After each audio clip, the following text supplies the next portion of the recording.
нимаи дуюми рӯзи гузашта асосгузори сулҳу ваҳдати миллӣ пешвои миллат президенти ҷумҳурии тоҷикистон муҳтарам эмомалӣ раҳмон бо сафари расмӣ ба шаҳри Парижи ҷумҳурии Фаронса ташриф оварданд. Дар фурудгоҳи Орли шаҳри Париж президенти ҷумҳурии тоҷикистон муҳтарам эмомалӣ раҳмонро намояндагони воломақоми ҷумҳурии Фаронса самимона истиқбол гирифтанд. Дар шаҳри Париж президенти ҷумҳурии тоҷикистон муҳтарам эмомалӣ раҳмонро тоҷикони муқими Париж ва кормандони сафорати ҷумҳурии тоҷикистон дар ҷумҳурии Фаронса бо шукӯҳу шаҳомати хоса пазироӣ карданд.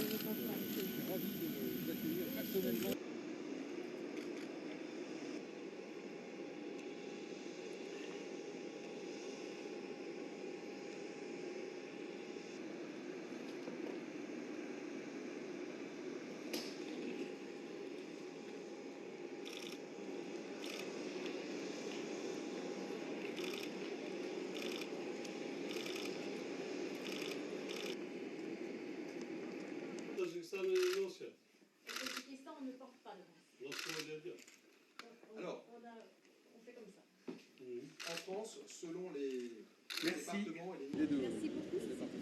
Très bien. Monsieur le Président. Merci, Valérie.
کشوری فرهنگی والا مبارک پیشوای ما مبارک شما هستید رمز کشوری ما قدم هاتان برای ما مبارک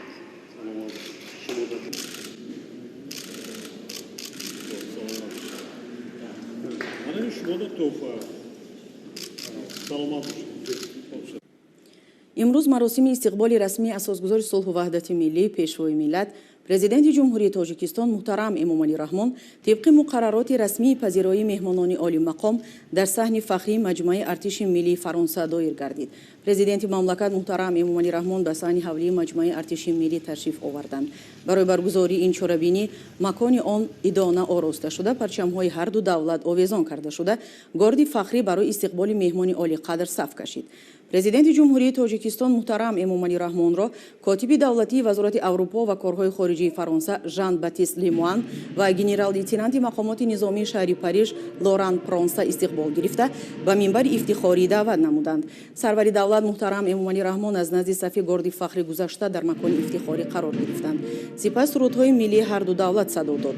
баъди садои суруди миллӣ горди фахрӣ аз назди президенти ҷумҳурии тоҷикистон муҳтарам эмомалӣ раҳмон бо қадамзании мутантан гузашт. баъди анҷоми гузашти горди фахрӣ муаррифии ҳайатҳои расмии ду ҷониб сурат гирифт. бо ҳамин маросими истиқболи расмӣ дар саҳни фахрии маҷмӯаи артиши миллии Фаронса ба анҷом расид.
13 октябр сафари расмӣ асосгузори сулҳу ваҳдати миллӣ пешвои миллат президенти ҷумҳурии тоҷикистон муҳтарам эмомалӣ раҳмон дар ҷумҳурии фаронса бо маросими истиқболи расмӣ дар назди қасри елисей оғоз гардид.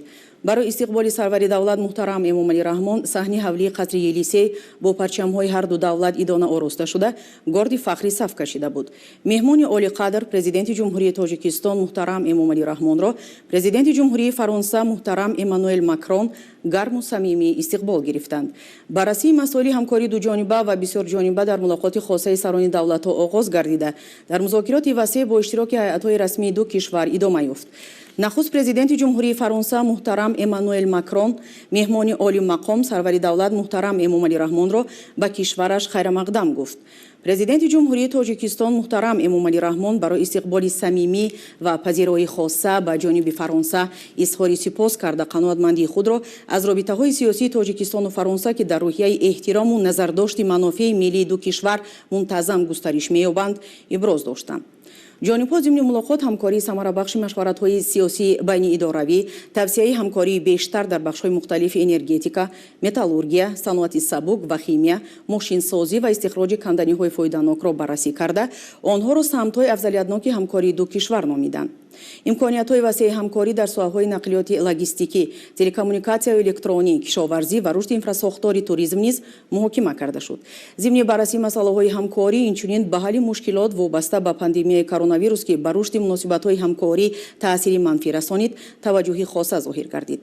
муносибатҳои тиҷоратию иқтисодӣ ва ҳамкории сармоягузорӣ самти муҳими робитаҳои ду кишвар номида шуд. таъкид гардид ки ҳар ду кишвар имкониятҳои фарохи афзоиши ҳаҷми молу маҳсулот ва фаъолгардонии сармоягузориро доранд. дар мулоқот таъкид шуд ки тоҷикистон ба татбиқи лоиҳаҳои инфрасохтор ва саноат, инчунин ҷалби технологияҳои муосир ва таъсиси корхонаҳои муштарак ҳавасманд аст. бо иштироки фаъоли ҷониби фаронса дар азнавсозии инфрасохтори фурудгоҳ ва аэроинавигатсия, рушди бахши энергетика, хатои интиқоли барқ, соҳаи тандурустӣ ва дигар самтҳои барои ҳар ду ҷониб манфиатдор баҳои баланд дода шуд. дар ин зимн ҳамчунин ба иштироки ҷониби фаронса дар амалисозии ислоҳот ва мукаммалсозии системаи бонкӣ ва молиявии тоҷикистон таваҷҷӯҳ зоҳир гардид. таъкид шуд ки ифтитоҳи намояндагии агентии фаронса оид ба рушд дар тоҷикистон метавонад барои ҳамкории васеъ ва татбиқи босамари ҳадафҳои рушд мусоидат намояд. фаъолгардонии шӯрои соҳибкорони тоҷикистону фаронса ва ассотсиатсияи ширкатҳои медефи фаронса аз имконоти дигари ҷоннок кардани ҳамкорӣ дар соҳаи тиҷорату иқтисод муҳим номида шуд. аз омодасозии харитаи роҳ оид ба рушди ҳамкорӣ байни кишварҳои барои давраи то соли 2026 изҳори қаноатмандӣ карда шуд.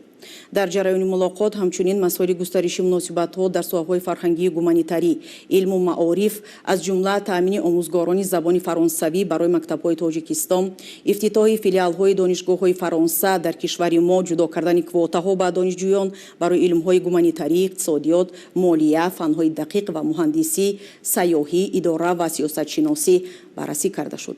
дар мулоқот зимни баррасии масоили амниятӣ дар минтақа ба вазъи мураккаби сиёсӣ ва гуманитарӣ дар Афғонистон таваҷҷӯҳи махсус зоҳир гардид. президенти мамлакат муҳтарам Эмомалӣ раҳмон бори дигар аз мавқеи устувори тоҷикистон оид ба ҳалли қазияи Афғонистон андешаронӣ карда таъкид доштанд ки таъмини амнияти ин ҳамсоя кишвар омили муҳими суботи миллӣ ва тамоми минтақаро ташкил медиҳад. зарур шумурда шуд ки барои ҳалли мушкилоти сиёсӣ ва гуманитарӣ дар ин кишвар ҷомеаи ҷаҳон, давлатҳо ва созмонҳои бонуфуз аз қабили Созмони Милали Муттаҳид бояд бетараф набошанд. дар охири мулоқоту музокироти сатҳи олӣ президенти ҷумҳурии тоҷикистон муҳтарам Эмомалӣ раҳмон аз президенти ҷумҳурии фаронса даъват ба амал оварданд ки дар вақти барояшон муносиб бо сафари ҷавобии расмӣ ба тоҷикистон ташриф биёранд. дар саҳни ҳавлии қасри елисей президенти ҷумҳурии тоҷикистон муҳтарам Эмомалӣ раҳмон ва президенти ҷумҳурии фаронса муҳтарам Эммануэл Макрон дар назди доираи васеъи хабарнигорон бо изҳорот баромад карданд.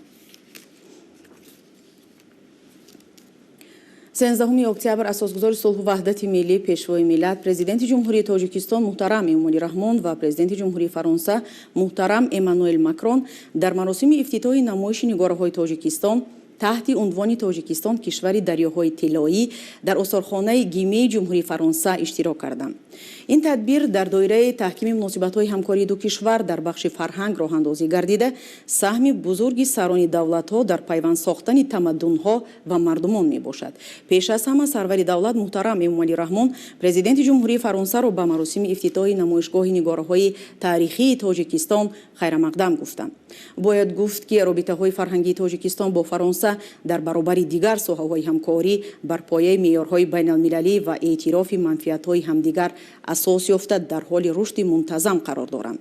дар ин робита президенти мамлакат муҳтарам Эмомалӣ Раҳмон ва президенти ҷумҳурии Фаронса муҳтарам Эммануэл Макрон барои саъю талош ва ташаббусҳо ҷиҳати рушди ҳамаҷонибаи муносибатҳои Тоҷикистону Фаронса ва дар ин замина ташкил гардидани намоишгоҳи имрӯза арзи сипос намуданд.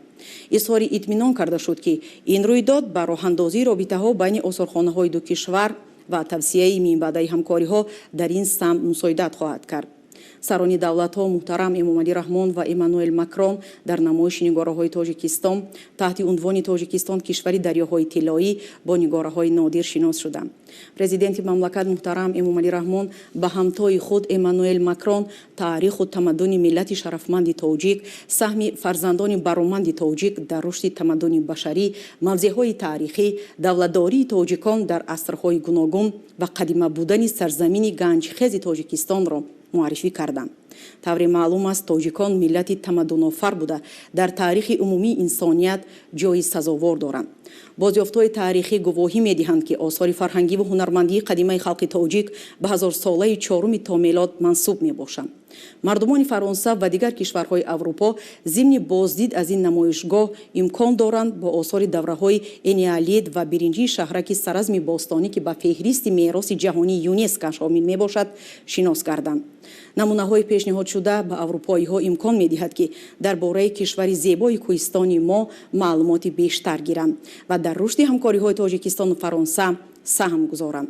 бояд гуфт ки барои муаррифии таъриху тамаддуни бою қадима ва санъати нотакрори миллати тоҷик дар осорхонаи Гимей 211 адад нигора аз осорхонаи миллии Тоҷикистон ва осорхонаи миллии бостоншиносии Тоҷикистон дастрас гардид ки тавассути онҳо тамоми зебоиҳои табиӣ ва таърихи нотакрори халқи тоҷик ба мардуми Фаронса нишон дода мешавад.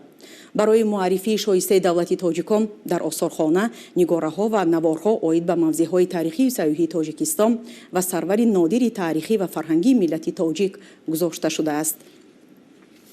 тамошобинони намоишгоҳ имкон пайдо мекунанд ки тавассути нигораҳои намоишгоҳ ҷаҳони маънавии худро оид ба давраҳои гуногуни таърихии миллати тоҷик ба монанди давраи пеш аз мелод, оини зардуштӣ, империяи ҳаққоманишиҳо, давлати юнону бохтар, империяи кушониён ва давлати сосониён ғанӣ гардонанд. хусусияти хоси намоишгоҳ дар он аст ки осори ба маъраз гузошта шуда аз ҳудуди имрӯзаи ҷумҳурии Тоҷикистон бозёфт гардиданд. то ба имрӯз ин бузургтарин намоиши Тоҷикистон аст ки дар қитъаи Аврупо ба ҷаҳони ғарб пешкаш мегардад. Гимей осорхонаи санъати шарқи шаҳри Париж охирҳои асри 19 аз ҷониби сарватманди саноатчӣ Эмил Гимет таъсис ёфтааст. осорхона бори аввал соли 1879 дар шаҳри Лион кушода шуда, баъдтар ба Париж интиқол дода шуд. дар осорхона яке аз бузургтарин нигораҳои Осиё ҷойгир гардидааст.